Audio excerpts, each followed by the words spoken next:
ಒಂದು ರೀತಿ ಪ್ರವಾಹ, ಎಲ್ಲ ಕಡೆ ಪ್ರವಾಹನೂ ಕೂಡ ಶುರುವಾಗಿದೆ. ವಿಶೇಷವಾಗಿ ಉತ್ತರ ಕರ್ನಾಟಕದ ಕಲ್ಯಾಣ ಕರ್ನಾಟಕ ಭಾಗದಲ್ಲಿ ಪ್ರವಾಹ ಜಾಸ್ತಿ ಆಗಿದೆ. ಅದಕ್ಕೂ ಕೂಡ ಹಣ ಬಿಡುಗಡೆ ಮಾಡುವಂಥ ಪರಿಸ್ಥಿತಿ ಇಲ್ಲ. ನಾನು ನೋಡೇ ಇಲ್ಲ ಮುಖ್ಯಮಂತ್ರಿಗಳು ಈ ಪ್ರವಾಹಕ್ಕೋಸ್ಕರ ಇಷ್ಟು ಹಣ ಬಿಡುಗಡೆ ಮಾಡಿದ್ದೀನಿ ಅನ್ನೋ ಹೇಳಿಕೆಯನ್ನು ಎಲ್ಲೂ ಮಾಡಲೇ ಇಲ್ಲ ಅವರು. ಯಾದಗಿರಿಯಲ್ಲಿ ದೊಡ್ಡ ಅನಾಹುತ ಆಗ್ತಾ ಇದೆ.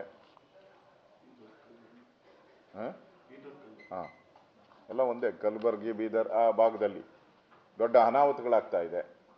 ಸರ್ಕಾರ ಏನು ಕ್ರಮ ತೆಗೆದುಕೊಳ್ತಾ ಇಲ್ಲ.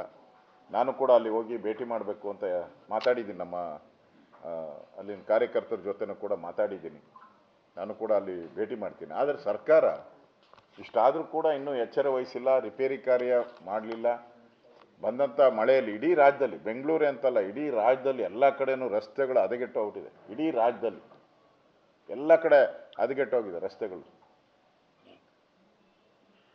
ಸರ್ಕಾರ ಒಂದು ಗ್ಯಾರಂಟಿಯನ್ನು ಕೊಡಬೇಕು. ಈ 5 ಗ್ಯಾರಂಟಿ ಹೇಗೆ ಹೇಳಿದಾರೋ, ಸರ್ಕಾರ ಒಂದು ಗ್ಯಾರಂಟಿಯನ್ನು ಕೊಡಬೇಕು. ರಸ್ತೆಗಳು ಓಡಾಡೋಕ್ಕೆ ಸುಲಲಿತವಾಗಿ ಓಡಾಡುವಂಥ ಗ್ಯಾರಂಟಿನೂ ಕೊಡಬೇಕು. ನನ್ನ ಆಗ್ರಹ ಅದು. ಒಂದು ರೀತಿ ಸರ್ಕಾರ ಇವತ್ತು ಈ ಮೂಡ ಹಗರಣ ಮತ್ತು ವಾಲ್ಮೀಕಿ ಹಗರಣ ಆದಮೇಲೆ ಒಂದು ರೀತಿ ಸರ್ಕಾರ ಕೋಮಾ ಸ್ಟೇಜ್ಗೆ ಹೋಗ್ಬಿಟ್ಟಿದೆ. ಯಾರಿಗೂ ಕೆಲಸ ಮಾಡೋದರಲ್ಲಿ ಇಂಟ್ರೆಸ್ಟ್ ಇಲ್ಲ. ಮತ್ತು ಎಲ್ಲರೂ ಮುಖ್ಯಮಂತ್ರಿಗಳ ಚೇರ್ ಮೇಲೆ ದಿನ ಒಂದೊಂದು ಟವಲ್ ಹಾಕ್ಬಿಟ್ಟು ಹೋಗ್ತಾವ್ರೆ. ಕಲ್ಲರ್ ಟವಲ್ಗಳು. ದೇಶಪಾಂಡೆದು ಒಂದು ಟವಲ್ಲು, ಕಲ್ಲರ್ ಟವಲ್ಲು. ಜಮೀರ್ ಒಂದು ಟವಲ್ಲು, ಅವ್ರದ್ದು ಒಂದು ಟವಲ್ ಹಾಕಿದ್ದಾರೆ. ಡಿ.ಕೆ. ಶಿವಕುಮಾರ್ ಅಂತೂ ಪರ್ಮನೆಂಟ್ ಟವಲ್ ಅದು. ಡಿ.ಕೆ. ಶಿವಕುಮಾರ್ ಅವ್ರದ್ದು. ಪರಮೇಶ್ವರ್ ಅವ್ರದ್ದು ಊಟದ ರಾಜಕಾರಣ. ಪರಮೇಶ್ವರ್ ಅವ್ರದ್ದು ಊಟದ ರಾಜಕಾರಣ. ಜಾರಕಿಹೊಳಿ ಅವ್ರದ್ದೊಂದು ಜಾತಿಯ ರಾಜಕಾರಣ. ಅಂದರೆ ಎಲ್ಲರೂ ಕೂಡ ಮ್ಯೂಸಿಕಲ್ ಚೇರ್, ಯಾವಾಗ ಈ ಮ್ಯೂಸಿಕ್ ನಿಲ್ಲುತ್ತೋ, ಈ ಮ್ಯೂಸಿಕಲ್ ಚೇರಲ್ಲಿ ಮ್ಯೂಸಿಕ್ ಭಾಳ ಇಂಪಾರ್ಟೆಂಟು.